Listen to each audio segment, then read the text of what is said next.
বাংলাদেশে বর্ডার ঘেঁষা যে নোম্যান্স লাইন আছে, এই নোম্যান্স লাইন অঞ্চলগুলোতে আপনার সীমান্ত সড়ক নির্মাণ করতে হবে।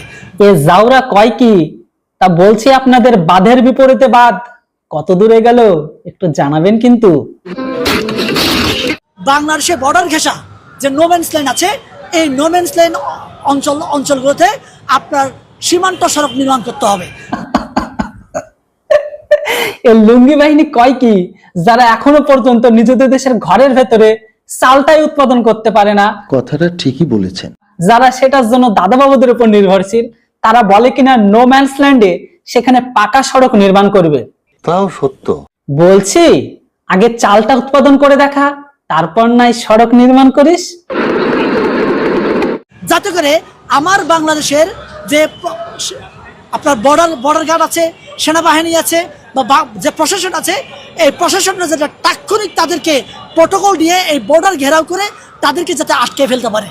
বাংলাদেশ থেকে কেউ দেখে থাকলেন এই মালটারে পাবনা জেলায় তাড়াতাড়ি অ্যাডমিট করার ব্যবস্থা করুন। কেন? যে দেশের মানুষ এখনো পর্যন্ত একটা সঠিকভাবে খাবার উৎপাদন করতে পারে না, তারা আবার বর্ডার ঘেরার স্বপ্ন দেখে। বর্ডার ঘেরার স্বপ্ন বাদ দিন, কেননা ওইটা ঘেরার জন্য যে ফান্ডিং বা টাকা দরকার সেটা আপনাদের ঝুলিতে নেই। তার থেকে বরং আপনাদের দেশের লুঙ্গি বাহিনীকে আমাদের দেশে অবৈধভাবে গরু চুরি আর ইলিগাল কাজের সাথে যুক্ত ব্যক্তিদের বর্ডার ক্রসিং থেকে আটকান, তাহলে আপনাদের আর কিছুই করতে লাগবে না। ঠিক বলেছিস। কেননা আপনারা পরের আলোয় আলোকিত, বুঝেছেন তো, যেটাকে বাংলায় বলা হয় পরজীবী। এখন এই সীমান্ত সড়ক না থাকার কারণে তারা জঙ্গল পথ দিয়ে পালিয়ে যাচ্ছে, মানে যার কারণে ওদিকে ধরতে পারছি না। যাই হোক, ধরাধরি বাদ দিন, আসল মুদ্দায় আসুন। যে বাঁধের বিপরীতে বাঁধ কত দূরে গেল, আর আপনাদের সড়ক নির্মাণ পথ, হ্যাঁ মানে আমাদের বর্ডার সংলগ্ন এলাকায় যেটা থেকে আপনাদের খুব তাড়াতাড়ি সেই রাস্তা তৈরি কত দূরে গেল। নিঃসন্দেহে তুই ঠিক কথা বলেছিস। আর আপনারা লুঙ্গি বাহিনীকে কি ধরবেন? আপনাদের লুঙ্গি বাহিনীর তো এখন সমুদ্র গিয়ে গাড় ধুচ্ছে, কি বিশ্বাস হয় না? এই দেখুন জায়গাটা কেমন, ওয়েদারটা সুন্দর, আর আমি খুব সুন্দর।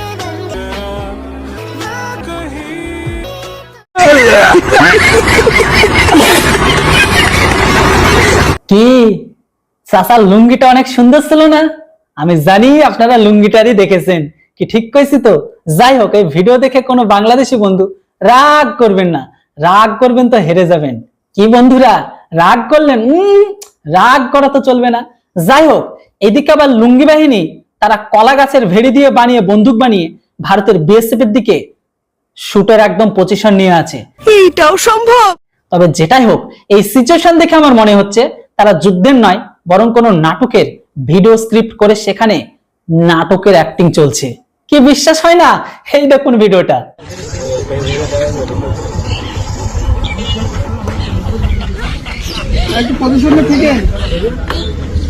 ও শালা, আসল ব্যাপারটা তাহলে এখানে লুকিয়ে আছে না? ওটা কোনো যুদ্ধের প্রস্তুতি নয়, ওটা হচ্ছে ভিডিও শট আর ছবির, যেন ফেসবুক যোদ্ধারা ফেসবুকে এসে বলতে পারে যে দেখো আমাদের বাহাদুর টাইগার বাহিনী ভারতের বিএসএফ এর খিলাফ কেমন ভাবে বন্দুক ধরে আছে। তো যাই হোক বন্ধুরা, এরা যুদ্ধের জন্য আসেনি, এরা সব ভিডিও শটের জন্য এসেছে। তবে আমার মনে হয় এদের খেলাফ আমাদের সেনাবাহিনী নামানোর কোনো দরকার নেই। কেন বলুন তো? কেন? আমাদের দেশের ঘরের ভেতরে আমাদের দেশের সেনাবাহিনীকে তাদের যে মেন উইপন আছে সেটাকে আপগ্রেড করা হচ্ছে, ইনস্ট্যান্সকে চেঞ্জ করে সেখানে রাশিয়ার অত্যাধুনিক AK-203 রিপ্লেসমেন্ট করা হচ্ছে। আমাদের দেশের ঘরের ভেতরে থানায় যে সমস্ত সিভিক গুলো আছে না, সেই সিভিকের হাতে একটা যদি ওই ইনস্ট্যান্স মানে রিপ্লেস করে মালগুলো ধরিয়ে দিয়ে বর্ডারে পাঠিয়ে দিই না, এদের দেখেই নিচের লুঙ্গি উপরে উঠবে। আপনারা কি বলেন? দেখুন দেখুন।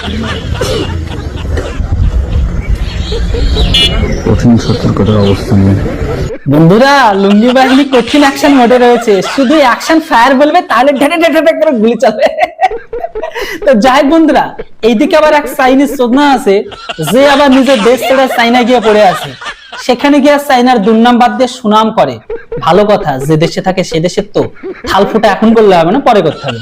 তো সেই চোদনা কয় যে আমাদের দেশের ঘরের ভেতরে নাকি মুসলিমরা নির্যাতিত হচ্ছে, তো সেটা দেখে তাদের দেশের ইসলাম প্রোডাক্ট গ্রহণকারীরা হিন্দুদের উপর অত্যাচার করে না। যাই হোক, রিপ্লাই আমি পরে দিতেছি, আগে ওই সুবনা কি কয় সেটা আগে শুনালেন, তারপরে কইতেছি। ভারতে মুসলমানদের উপরে যতই আক্রমণ হোক, যতই অত্যাচার হোক, আমাদের বাংলাদেশের মুসলমানরা কিন্তু এটা দেখে আমাদের বাংলাদেশে যারা অন্য ধর্মের আছে তাদের উপরে কিন্তু আক্রমণ করে না। দেখ সুবনা, তোকে বাংলা ভাষায় বাংলাতে কটা কথা কই। তুই চীনে গিয়া চীন রে আব্বু বানাইছিস, আমাদের তো কোনো প্রবলেম নেই। পাকিস্তান রে আব্বু বানাইছিস, তাতে আমাদের কোনো প্রবলেম নেই। ভারত বিরোধিতা করছিস ভিউজ পাওয়ার জন্য, পয়সা কামানোর জন্য, সেটাও কোনো প্রবলেম নেই। পরে কোথায় থালফুটা করবি সেটা তোর ব্যক্তিগত ব্যাপার, কিন্তু কথা যখন হয় হিন্দুদের নির্যাতন নিয়ে, তাহলে ভাই তোদের দেশের ঘরের ভেতরে দীপু দাসের সাথে কি কইরাছিলি সেটা কি মনে আছে? ও তোরা তো ভুলে গেছিস। দীপু দাসের ঘটনার পরে তারপরে কতগুলা ঘটনা ঘটাইছিস। যাই হোক, ওইসব আর্টিকেল দিলে ভিডিও অনেক লম্বা হয়ে যাবে, আমি ওগুলা নিয়ে কইতে চাই না। স্পষ্ট ভাষায় স্পষ্ট কথা বলি, পাকিস্তান বাংলাদেশের সংখ্যালঘুদের এখন তোরা যতটা ভালো রাখবি, যতটা সরকার শান্তিতে রাখবি, এক্স্যাক্টলি ভাবে আমাদের দেশের এখন সরকার পরিবর্তন হয়ে গেছে, আমাদের দেশের ঘরের ভেতরে সংখ্যালঘুদেরও ঠিক সেইভাবেই ঠিক ততটা পরিমাণে ভালোবাসা দিয়ে আমরা ঠিক ততটা সম্মান দিয়ে রাখবো। কেননা আমাদের দেশের ঘরের ভেতরে হিন্দু মুসলিম ভাই ভাই ভাইসারা। কথা ক্লিয়ার? আমার কথা বুঝলে বুঝপাতা, না বুঝলে তেজপাতা। চাল বকাচোদা।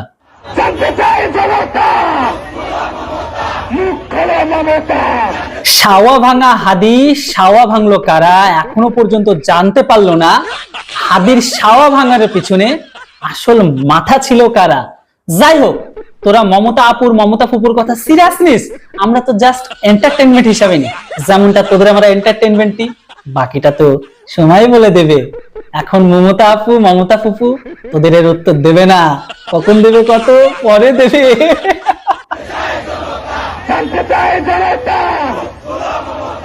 এই রে বাড়া গাঁড় মেরেছে, এ দেখছি উত্তর চাওয়ার মধ্যে দাঁতালো আছে। দাঁতলু তোর যে দাঁতগুলো ভাঙা দিছে, আবার কি দ্বিতীয়বার দাঁত ভাঙার জন্য মমতা আপুর কাছে মমতা পুকুর কাছে উত্তর জানতে চাইছস? তাড়াতাড়ি মমতাপুরে লয়ে যা, ঘরে বসা যা জানা যাই না লবি, কোনো প্রবলেম হবে না, কেননা মমতা আপু তোদেরকে সব উত্তর জলের মতন করে দিয়ে দেবে।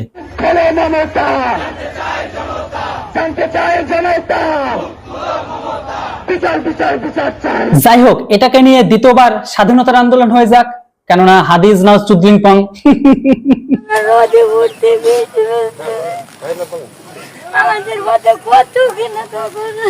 কি এদের কান্না দেখে কষ্ট লাগছে, খারাপ লাগছে? কোন ভারতের এদের দেখে কষ্ট কান্না পাবার কিছু নেই।